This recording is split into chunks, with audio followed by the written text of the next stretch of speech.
Hello, hi friends, welcome to Nagamani channel. This video is very useful to TET and DSA aspirants. Today we discuss about Telugu methodology. మాతృభాష బోధనా లక్ష్యాలు, స్పష్టీకరణలు, కనీస అభ్యసన స్థాయిలు, విద్యా ప్రమాణాలు, ద్వితీయ భాషగా తెలుగు. త్రిభాషా సూత్రం. మాతృభాష నిర్వచనాలు. తెలంగాణ రాష్ట్రంలో తెలుగు 5 రకాలుగా తన స్థానం ఆక్రమించుకుంది. ప్రాంతీయ భాషగా తెలుగు, ప్రథమ భాషగా తెలుగు, ద్వితీయ భాషగా తెలుగు, బోధనా మాధ్యమంగా తెలుగు, అధికార భాషగా తెలుగు. మాతృభాష నిర్వచనాలు. తల్లి నుంచి నేర్చుకునే మొట్టమొదటి భాష మాతృభాష. కుటుంబంలో అందరూ ఉపయోగించే భాష మాతృభాష.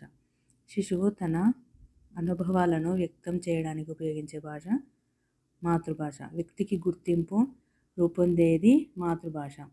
మహాత్మా గాంధీ గారు ఇచ్చిన నిర్వచనం ముందుగా చూద్దాము. శిశువు తన సౌందర్య దృష్టిని, ఆనందానుభూతిని వ్యక్తం చేయడానికి ఉపయోగపడే సహజ మాధ్యమం మాతృభాష అని చెప్పింది మహాత్మా గాంధీ. బ్లాక్ అనే శాస్త్రవేత్త శిశువు పాఠశాలలో ప్రవేశించక ముందే ధారాళంగా మాట్లాడే భాష మాతృభాష.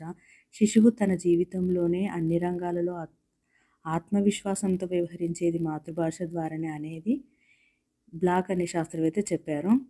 మానవుడు శైశవస్థ నుండి తన హావభావాలను, హాసక్రోధానురాగాదులను, ఆలోచనలను, ఆచరణలను ఏ భాషాముఖంగా వ్యక్తపరచునో అదే అతని మాతృభాష అని గుడవర్తి సూర్యనారాయణ చెప్పాడు.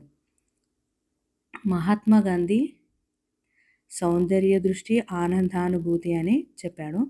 బ్లాక్ ధారాళంగా మాట్లాడే భాష అని చెప్పాడు. గుడవర్తి సూర్యనారాయణ హావభావాలు, హాసక్రోధానురాగాదులు అనే పదాలను వాడారు.